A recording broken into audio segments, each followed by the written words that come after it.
Donc bonjour à tous, aujourd'hui on va faire le cours sur l'estimation par intervalle de confiance. Donc vous allez voir aujourd'hui, ça va être un gros cours, fait que préparez-vous un bon café puis installez-vous là parce que je fais des affaires, ça va être un peu compliqué. Bon, commençons. Avant de commencer et de dire qu'est-ce qu'on va faire, je vais juste faire un petit rappel de quelques termes, là, c'est-à-dire les variables qu'on va utiliser pour le cours. Donc, il y a les paramètres pour une population, puis il y a les statistiques pour un échantillon. Donc, les paramètres de la population, si on utilisait grand N, donc ici, il y a une petite faute dans les notes de cours, c'est pas petit n, c'est grand N. Fait qu'allez barrer ça, mettez grand N, mais pas en vert, parce que vert, c'est vraiment laid. Donc, grand N, c'est la taille de votre population. Mu, c'est la moyenne de la population. Sigma, c'est l'écart cible de la population. Puis pi, c'était la proportion pour une population. Puis quand on parle pour les échantillons, c'est petit n, la taille de l'échantillon. Petit x bar, ça c'était la moyenne d'un échantillon. S, c'est l'écart type d'un échantillon. Puis P, c'est la proportion dans un échantillon. Fait que grosso modo, les lettres grecques, fait que mu, sigma, pi, ça c'est pour les populations. Puis les lettres normales, les lettres qu'on utilise, donc X, S, P, ça, c'est pour les échantillons. Grand N, population. Petit n, échantillon. Bon, voilà. Quelques définitions, on va y revenir plus tard parce que là, sont toutes hors contexte, on ne comprend rien. Fait qu'on va tout de suite avancer au 6.1. Et c'est là que je vais expliquer qu'est-ce qu'on va faire aujourd'hui.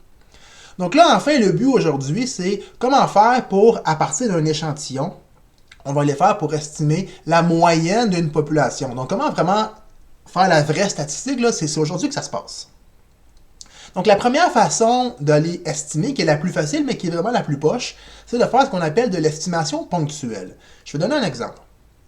Mettons, on reprend un exemple, là, on a un échantillon d'étudiants là, qui paye, je ne sais pas moi, en moyenne 42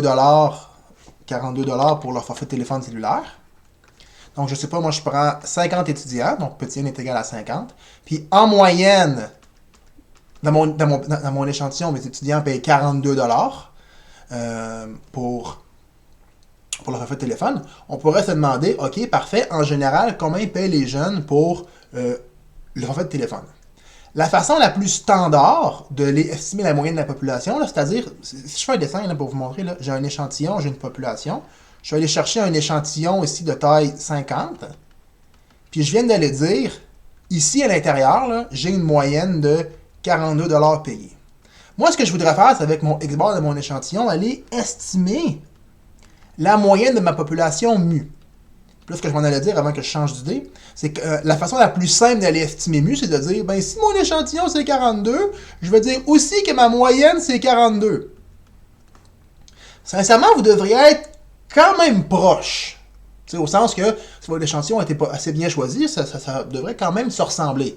Mais c'est quoi les chances de tomber exactement dessus? C'est exactement 0. Ça n'arrivera pas, là. Les chances que vous tombiez exactement sur la moyenne de la population avec un échantillon, ça a comme aucune chance d'arriver. Fait que l'estimation de façon ponctuelle, là, de dire que la moyenne de l'échantillon, ça va être la moyenne de la population, c'est sûr que on va être proche. Mais comment proche? On ne le sait pas. Puis on ne sera jamais exactement dessus. Fait que qu'est-ce qu'on va faire à la place? On va l'estimer par ce qu'on appelle un intervalle de confiance. Donc, un intervalle de confiance, c'est quoi? C'est qu'au lieu de l'estimer de façon ponctuelle, c'est cette valeur-là, on va juste l'estimer par un intervalle. C'est-à-dire, mettons mes étudiants, eux autres, ils payent 42 pièces de téléphone cellulaire. Mais à la place de dire c'est cette valeur-là, on va donner un intervalle autour de ce 42 $-là, puis dire la moyenne va se trouver dans l'intervalle qui est ici. Sauf que là, les bornes de l'intervalle, c'est-à-dire ce que je vais mettre comme petite borne en haut et petite borne en bas, je ne vais pas en inventer par le fruit de mon imagination. Je vais les calculer de façon rationnelle avec ma loi normale. Et je vais pouvoir dire, par rapport à ça, par rapport à mon écart puis par rapport à d'autres variables, est-ce que les bornes vont être proches de mon 42 ou plus loin de mon 42? Et grâce à des moyens statistiques, on va pouvoir donner un intervalle avec une fiabilité, puis on verra ça un petit peu plus loin. Fait que grosso modo, ce que je vais vous dire, mon intervalle, là, du milieu de l'intervalle, qui va être la valeur, le 42, la moyenne ici qu'on a trouvée. On va rajouter une certaine quantité, puis on va enlever une certaine quantité, et c'est ça qui va donner mon intervalle. La quantité qui est ici, que j'ai mis en accolade, c'est ça qu'on va appeler la marge d'erreur. Puis c'est ça que je vais vous montrer comment on peut calculer aujourd'hui, comment on peut calculer cette marge d'erreur-là de façon rationnelle, dans le but d'aller chercher un intervalle pour aller estimer la moyenne de ma population. Donc voilà. Premier cas, on va commencer avec le cas le plus facile, mais qui est aussi le cas le plus bizarre. Je m'explique. Donc, on va aller estimer la moyenne de la population, mais en supposant que l'écart type de ma population il est connu. Fait que c'est un peu bizarre de penser que ça peut arriver. Là. C'est dans le fond, c'est je vous dis, j'ai une population, je connais pas la moyenne, mais je connais l'écart type. C'est un peu weird. L'auteur essaie de justifier ici en disant que ça arrive des fois là, quand la moyenne change, il n'y a pas la dispersion. Ça peut, là, mais c'est pas l'histoire la plus commune. On commence avec ce cas-là parce que c'est plus facile de placer les idées. Puis après, je vais vous montrer qu'est-ce qu'on fait quand on ne connaît pas les deux. Un petit peu plus loin, là, je vais vous montrer. Il y a un cas où, évidemment, à un moment donné, on ne connaît pas les deux. Qu'est-ce qu'on peut faire? Donc, voici l'idée. Évidemment, ça va utiliser les lois normales. Donc, j'ai une distribution normale ici, et au milieu, j'ai ma moyenne. Et ce qu'on sait, c'est que pour autant que j'aie plus que 30 personnes dans mes échantillons, je sais que gros X bar, donc la distribution des moyennes d'échantillons, ça va suivre une loi normale. Avec une loi normale, avec un écart, avec une moyenne et un écart type, qu'on est capable de calculer, qu'on a fait dans un cours avant. Et là, ce qu'on va se dire, je cherche les mots, en statistique, on va commencer par se choisir un pourcentage de chance d'avoir raison. Puis là, je m'explique. En statistique, on ne peut pas avoir raison 100% du temps. La seule façon d'avoir raison 100% du temps, c'est d'aller voir tout le monde dans votre population, donc pas de faire un échantillon ou un sondage, mais d'aller faire un recensement. C'est pas ça qu'on veut faire. Ou c'est de se dire, ben la moyenne de la population, elle arrive entre moins l'infini et plus l'infini. Là, vous êtes sûr de pas... On va ouvrir l'infini et moins l'infini. Là, vous êtes sûr de ne pas vous tromper si vous dites que votre moyenne, elle arrive là-dedans. Mais sincèrement, ça sert à fuck all. Hein? Donc, en statistique, on estime, sauf qu'on a toujours une probabilité de se tromper.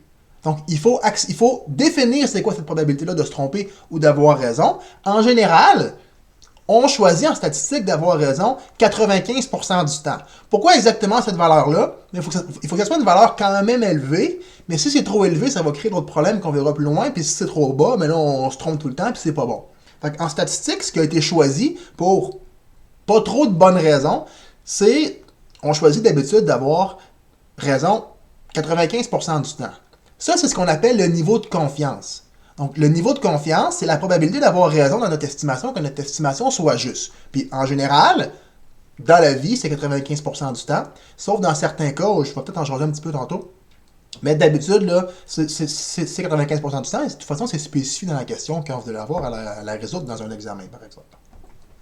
Fait qu'on choisit d'avoir raison 95% du temps comme premier exemple. C'est-à-dire, ce que je vais faire, je sais qu'au milieu de ma loi normale, j'ai une moyenne. Quelle moyenne de ma population. Moi, je vais avoir raison 95% du temps. C'est quoi ça? Ça veut dire que l'air en dessous de la courbe, c'est 95% du temps. Donc, ce qui est en dessous de ma courbe, c'est mon 0,95. Puis là, ce que je vous ai dit, c'est que je veux bâtir un intervalle autour de cette moyenne-là. C'est-à-dire, je veux aller trouver la valeur qui est ici, puis la valeur qui est ici. Alright? Et c'est ça, justement, que je vais appeler mon intervalle. Donc, si vous descendez ici, les deux bornes qui vont être ici, ça va être mu moins la marge d'erreur que je vous parlais tantôt. Donc, la moyenne moins la marge d'erreur que je vous parlais tantôt. Puis ici, c'est mu plus la marge d'erreur que je vous parlais tantôt. Donc, la valeur qui est ici, c'est ça que je vais vous montrer comment calculer. Donc, le ME, c'est ce que je dois rajouter à ma moyenne pour arriver à calculer la distance qui est ici. Alright? Tantôt, je vous parlais avec petit x bar, ceux qui ont remarqué. Donc, c'est petit x bar, la moyenne de l'échantillon. Pour l'explication, on va commencer avec mu, puis éventuellement, vous allez voir plus bas, là, le mu, dans l'intervalle va se transformer en x bar. Je vais vous expliquer comment faire. Fait que là, ce que je vais faire, je vais trouver l'intervalle dans lequel se trouve cette donnée-là. Ce que je vais calculer en premier, pour pouvoir faire ça, c'est la cote Z associée à la valeur qui est ici. Donc, je sais que j'en ai pas parlé dans le cours, que j'ai sauté le voie normale des codes Z, mais je vais en reparler ici, je vais vous montrer comment on peut l'utiliser. Vous allez voir, c'est pas si compliqué que ça. Je peux transformer toujours n'importe quelle loi normale en code Z, au sens que si je transfère mon mu en code Z, j'en ai parlé dans un examen, dans les cours, mais à la moyenne exactement, si je transforme ma moyenne en code Z, ça me donne 0 de code Z. Rappelez-vous, la code Z, ça veut dire quoi? Ça veut dire à combien d'écarts types je me trouve la moyenne. Donc, à quelle distance la moyenne en écart type et de la moyenne est à distance 0. Hein? Si vous faites la formule de la code Z, la moyenne moins la moyenne divisée par l'écart type, ça vous donne 0. Alright? Donc, l'écart type de la loi normale en code Z, c'est 0. La moyenne de la loi normale en code Z, c'est 0. Et c'est quoi l'écart type? L'écart type d'une loi normale, c'est toujours 1. Pourquoi l'écart type d'une loi normale, c'est toujours 1? Parce que, on se fait un petit graphique. C'est-à-dire, en fait, ici, là, si je vous dis 1 code Z, donc 1 code Z, pas Z, là, mais 1. Si je vous dis 1 code Z, 1 code Z, ça veut dire que vous vous trouvez à un écart type de la moyenne. Ouais, donc quand on a 1 code Z, ça veut dire qu'on se trouve à un écart type de la moyenne. Ben, c'est ça, l'écart type, c'est 1. Tu sais, je veux dire, donc, c'est carrément ça, parce que quand vous rajoutez un écart type, ça vous donne 1 code Z. Donc, la moyenne, donc l'écart type des lois normales en code Z, c'est toujours de 1. Donc, ce que je vais faire ici, je vais aller calculer cette dite code Z-là de ma loi normale pour mon 95%. Et là, je vais vous rappeler l'exemple que je vous ai fait beaucoup plus haut dans un autre cours. C'est que là, mon problème est à l'envers. Je cherche la valeur qui est ici quand j'ai mon 0.95 qui est là. Donc là, je vous ai donné l'air et je cherche la donnée qui est ici. Comment je vais faire ça? Je vais aller utiliser Excel. La commande qu'on utilise pour quand on le fait à l'envers, donc quand j'ai l'air et je vais aller chercher une coordonnée, c'est la commande loi.normal et c'est loi normale inverse.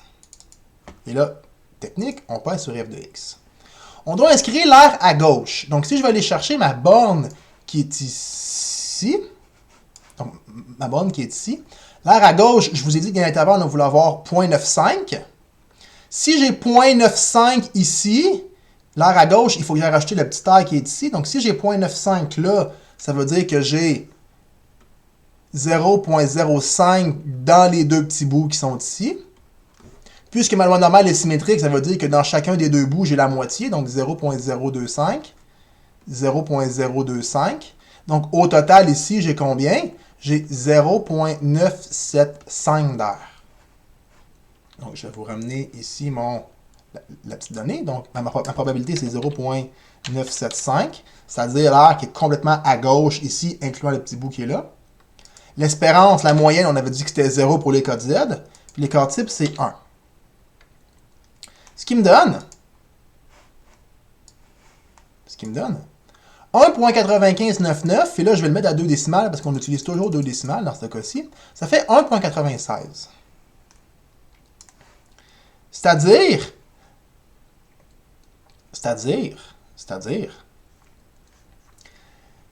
ici, ça fait 1.96 de code Z.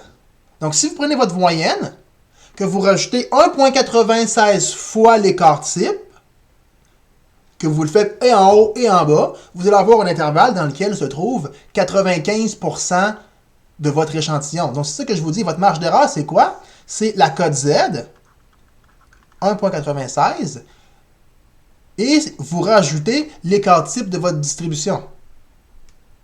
Rappelez-vous, dans le fond, ce que je vous ai dit, c'est que la cote Z, c'est à combien d'écarts types vous trouvez de la moyenne. Je viens de montrer ici avec mes calculs que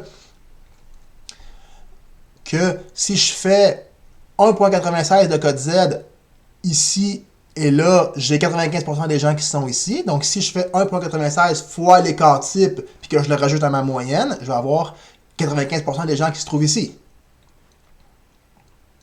Donc, mon écart type, dans le cas de, si j'ai raison, 95% du temps, c'est 1.96 fois mon écart type. Maintenant, si j'essaye un autre niveau de confiance, donc si au lieu de le faire à 95%, je le teste à 99%. Ben, c'est le même maudit calcul que j'ai fait tantôt, sauf qu'au lieu de mettre moins 975, il faut mettre l'air à gauche. C'est-à-dire, si je refais le même jeu, mais avec, je vais avoir 0.99 ici, ben, je veux avoir l'air à gauche, fait qu'il faut que j'aille racheter le petit bout qui est là. Donc, si j'ai 0.99 ici, ça veut dire que j'ai 0.01 dans les deux bouts. Donc, si j'ai 0.01 dans les deux bouts, je divise par 2, je vais avoir 0.005. Donc, 0.05 plus 0.99, c'est l'air qui est à gauche. Donc, je ramène mon Excel.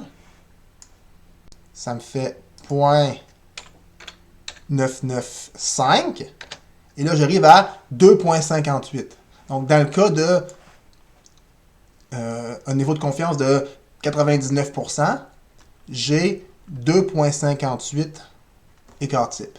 Je peux aussi le refaire avec 90%. Essayez de le calculer, c'est le même principe. Essayez-le de votre bord avant de regarder la vidéo, puis après repartez de la vidéo pour voir si vous avez réussi. Mais grosso modo, c'est le même principe. Je vais faire une loi normale, mettre de l'autre côté. C'est-à-dire comme ça. Vous avez votre moyenne, vous voulez avoir un intervalle dans lequel se trouve cette fois-ci 90% de votre population. Donc, vous voulez avoir 10% dans les deux bouts. Donc, vous avez 5% ici. Donc, vous devez mettre ici 0.95 dans votre calcul. Et dans ce cas-ci, on arrive à... Ouais, ne bougez pas, je vais aller changer dans ma formule le 0.95 par... 0.9, comme ça. On arrive à 1.64. Donc, dans ce cas-ci, ma marge d'erreur, ça va être 1.64 fois mon écart type. Je peux peut-être en jaser tout de suite. Pourquoi tantôt je choisirais ça comme marge d'erreur, ou ça comme marge d'erreur, ou ça comme marge d'erreur? Ça dépend de ce que vous faites dans la vie. En général, on prend toujours celui-là. Okay? Mais si vous testez un nouveau médicament, ou mettons un vaccin contre la COVID, puis vous voulez être sûr de ne jamais vous tromper, là, dans ce cas-là, on utilise une marge d'erreur de 99%. Donc, si vous faites une recherche d'habitude dans les sciences de la santé, surtout la médecine, vous prenez une marge d'erreur qui est beaucoup plus grande parce que vous voulez jamais, jamais, jamais vous tromper. Donc là, on monte avec cette précision-là. D'un autre côté, si vous travaillez, là, je me suis fait dire ça, là, fait que c'est pas super fiable parce que je peux pas citer mes sources ici. Mais je me suis fait dire qu'en sociologie, on prend ça comme marge d'erreur parce que sinon, on n'arrive pas à tenir aucune conclusion. Donc, on accepte que notre rapport se trompe un peu plus souvent, mais nos conclusions vont être un peu plus fortes. On verra un petit peu plus tard pourquoi, parce qu'on accepte d'avoir une marge d'erreur plus petite. Parce qu'effectivement, qu'est-ce qu'on remarque de la marge d'erreur? C'est plus notre niveau de confiance est grand, plus notre marge d'erreur va être grande. Pourquoi? Parce qu'on multiplie par un nombre plus grand. C'est plus ma marge d'erreur est grande, plus mon chiffre ici est grand. Donc, je me trompe moins souvent, mais mon intervalle est plus gros. Grosso modo. Donc voilà. Donc la dite marge d'erreur, c'est quoi? Donc, si on vient avec le cas du 95%, c'est 1.96 fois mon écart type. Bon, OK. Là, ce que je viens de vous dire, c'est que si vous prenez la moyenne de votre population moins 1.96 fois votre écart type, puis votre la population plus 1.96 fois votre écart type, ça va vous permettre d'aller estimer la moyenne de l'échantillon. Pourquoi la moyenne de l'échantillon? Parce que là, on est dans le cas avec gros X bar, puis on travaille avec la moyenne de la population. Fait que là, on vient de trouver un intervalle pour aller estimer la moyenne de l'échantillon. Donc, ce qui est écrit ici, c'est la moyenne de votre échantillon se trouve entre la moyenne de la population moins la marge d'erreur, puis la moyenne de la population plus la marge d'erreur. Fait que ce qu'on va faire ici, parce que moi, ce que je veux estimer, c'est pas la moyenne de l'échantillon, c'est la moyenne de la population. Je vais juste aller isoler mon X-bar. C'est-à-dire, je suis sûr que vous avez déjà fait ça au secondaire, faire de l'algèbre, sauf qu'ici, on va faire de l'algèbre avec 3 inégalités. C'est-à-dire, On sait qu'on fait de l'algèbre, on peut faire la même opération de chaque côté d'une égalité, puis ça reste vrai. Mais quand j'ai 3 inégalités, je peux faire la même opération sur chacune des membres, donc ici, là et là, et ça va rester vrai. Fait que ce que je vais faire, je vais isoler mon x-bar. C'est-à-dire, je vais faire ici, moins mu à tout le monde. Donc, moins mu ici, moins mu ici, moins mu ici. De telle sorte que les mu se cancellent ici. Je me ramasse au milieu avec x moins mu, là, donc ici. Et après, je vais envoyer mon x-bar là et là, c'est-à-dire je vais faire moins x-bar au milieu, moins x-bar ici, moins x-bar là, et je me ramène avec le milieu qui est ici. Alright? Et là, ce que je vais faire, c'est que je vais multiplier tout le monde par moins 1 pour que ma moyenne soit positive au milieu. Et en faisant ça, qu'est-ce que ça fait? Moins mu, ça devient mu. Là, je ne sais pas si vous avez vu ça, c'est peut-être pas tout le monde, mais c'est pas dramatique. Grosso modo, quand on multiplie une inégalité par un négatif, ça inverse vos inégalités. Donc, grosso modo, les inégalités vont s'inverser, c'est-à-dire, lui va changer de bord, lui va changer de bord, donc lui va devenir un plus grand, lui va devenir un plus grand comme ça, et le moins va aller changer le signe de lui et le signe de lui. Donc, ma moyenne va être plus petite que gros x bar plus cette affaire-là, puis lui, il va devenir plus aussi, puis il va devenir moins. Ce qui est équivalent à la ligne qui est là.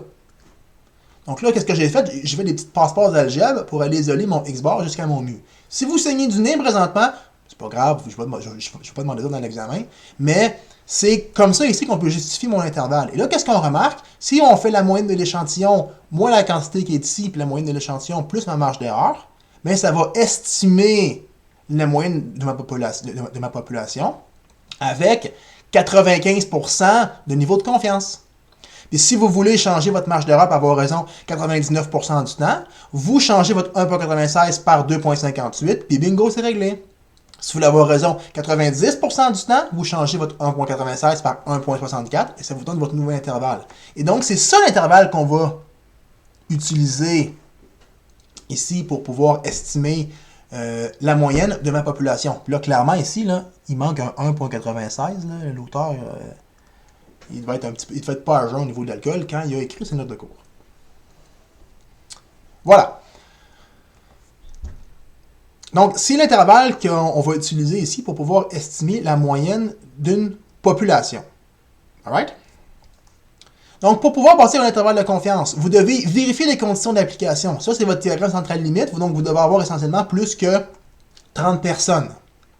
Vous calculez l'écart type, donc sigma x bar, c'est-à-dire plus qu'on est dans un échantillon, vous devez calculer votre écart type qui est de sigma x bar. Si vous vous rappelez, là, c'était sigma sur racine de n. Ensuite, vous calculez votre marge d'erreur, c'est votre code Z fois votre sigma x bar, ce que vous avez calculé en haut. Puis bingo, vous venez de créer un intervalle de confiance. Fait que ça, là, ça c'est tough à comprendre, là, ce que je viens d'expliquer. Là, si en ce moment vous saignez du nez ou vous pleurez en petite boule dans le coin chez vous, c'est vraiment pas simple ce que j'ai expliqué là. Et même, j'irais jusqu'à dire que c'est compliqué. Mais être capable d'appliquer ça c'est très facile. Vous allez voir, on va faire des exemples. C'est vraiment pas compliqué à étudier. Peut-être juste de vous dire, là, je me suis rendu compte que j'ai oublié mes petits x-bars ici, là, parce que c'est la moyenne avec ma loi normale de mon gros x-bar. Bon. On va faire un exemple. Vous allez voir, là, l'exemple, avec tout ce que j'ai expliqué, c'est vraiment plus compliqué. Là. Bon, là, ça revient facile, je vous le dis. On sait que la durée de vie d'un certain type de pile en heure est distribuée normalement avec un écart type de 2 heures. On ne connaît pas la durée de vie moyenne. On prélève un échantillon de 48 piles de ce type pour lequel on observe une durée de vie moyenne de 10 heures. Déterminer un intervalle de confiance de 95% pour la durée de vie moyenne de ces piles. Et là, vous allez voir, je vous le dis, c'est vraiment facile. Première étape, pour pouvoir créer mon intervalle, il faut que je vérifie que je peux utiliser mon théorème central limite, parce que tout est basé là-dessus. C'est-à-dire, il faut que je vérifie la condition qui est soit n est plus grand que 30, ce qui est le cas parce que j'ai 48 piles. Donc, n c'est 48, c'est plus grand que 30, fait OK. Je m'attends à ce que vous me le vérifiez, hein, soit dit en passant, ça. C'est important de le dire. Ou on aurait pu dire aussi que les piles suivent une loi normale. Fait que là, si mes piles suivent une loi normale, les échantillons aussi, bingo, c'est réglé. Mais là, 48, c'est plus grand que 30. C'était ça ici dans la question. Dans ce cas-là, la moyenne d'heures de mon échantillon, ça va suivre une loi normale. Et ça va suivre une loi normale de moyenne. On avait dit durée de vie moyenne de 10 heures. Et mon écart type, mon sigma x bar, c'est toujours l'écart type de ma population divisé par la racine de l'échantillon. C'est-à-dire, dans mon cas, c'est 2 heures divisé par la racine de 10. Donc 2 sur racine de 10, je ne sais pas vous autres, mais moi, je ne suis pas capable de calculer ça dans ma tête. Fait que 2 divisé par racine de 10, ça me donne 0,63. Donc, on arrive ici à, j'arrondis, fait environ 0,63. Donc, 0,63. Maintenant, déterminer l'intervalle de confiance. Donc, pour faire ça, je sais que je vais être le 2. Le 3, ensuite, je vais calculer ma marge d'erreur. Ma marge d'erreur, on avait dit un niveau de 95%. Donc, ma marge d'erreur, c'est la cote Z multipliée par mon écart type. Donc, 1,96 parce qu'on est dans du 95%. C'est dit dans la question, c'est pas vous autres qui choisissez. Puis, 0,63 qui me donne, on va les calculer ici. Et là, dans le but de ne pas perdre trop de décimales, on va faire 1,96. Je vais commencer par égal, sinon Excel ne fera rien pantoute. Hein? Multiplié par mon écart type. Et ça me donne donc 1 point... On va le mettre à 2 décimales. Là, je pourrais l'arrondir de même, mais c'est tellement beau comme ça. 1,24. Donc, j'ai une marge d'erreur de 1,24. Et on sait que mon intervalle de confiance est de C x bar moins ma marge d'erreur, puis x bar plus ma marge d'erreur. C'est-à-dire 10 moins 1,24, puis 10 plus 1,24. Et donc, j'arrive à une marge d'erreur de... ça va me faire... Ben, lui est facile, ça va me donner 11,24. Puis celui-ci, ça va me donner 9, donc 8,76. Ce qui veut dire quoi? Ce qui veut dire que j'ai 95% de chance que la moyenne de toutes les batteries, donc de ma population de batteries, là, que le mu, il arrive dans cet intervalle-là. J'ai 95% de chance que ça arrive. Et je suis sûr à 100%, c'est ça qui est drôle en statistique, là, c'est qu'on est sûr à 100% que j'ai 95% de chance que mon intervalle ici soit bon. Voilà. Donc maintenant, pour interpréter, l'auteur des notes vous a fait une belle, beau texte d'interprétation. Regardez ça. Ça y prend 5 lignes. Hey, c'est bien trop long, là, ça n'a pas de sens. Fait que moi, je vais vous shortcutter ça. Là. Checkez bien ça. Ça, puis ça, on va l'enlever. Okay? Trop long. C'est pas que c'est inintéressant, là, c'est que je veux pas que vous copiez une dictée, bâtard, ça n'a pas de sens. Donc, même que, je vous dis, là, on va canceller ça ici, là, parce que ça veut rien dire, là. C'est pas que ça veut rien dire, mais c'est que c'est pas intéressant, là. Puis, ça ici. Ici, on va aller insérer dans... Là, vous mettez ici votre niveau de confiance, là. Donc, du contexte. Donc, nous, ça serait, dans le cas qu'on a, ça serait 95%, là, donc niveau de confiance. De K. Donc, voilà. Donc, dans 95% des cas, on peut dire que la moyenne dans la population, donc là, vous mettez le contexte, là, vous ne mettez pas dans la population, donc on peut dire que, nous, c'est les piles. On peut dire que la durée de vie des piles se situe entre, ça c'est ma borne inférieure de mon intervalle, puis ça c'est ma borne supérieure de mon intervalle. C'est juste qu'au lieu d'avoir écrit ME, c'est écrit avec la formule du ME. Avec 2 décimales. Et donc c'est ça la formule que je vous demande pour spécifier. Là, je ne me suis pas laissé beaucoup de place pour écrire, là, parce que j'ai donné une explication en dessous, là. Mais si je vous l'écris avec le contexte, là, ça serait, pour interpréter, donc si je vous demande un jour d'interpréter, peut-être que ça pourrait arriver, je ne sais pas, genre dans un examen, on va le dire comme ça. Dans 95 % des cas, virgule. Donc, on était rendu où? On peut dire que la durée de vie moyenne des batteries, c'est des batteries c'est des piles qu'on a, le mot que j'avais utilisé. Donc, moyenne, il manque, j'écris pile, mais des piles, se situe entre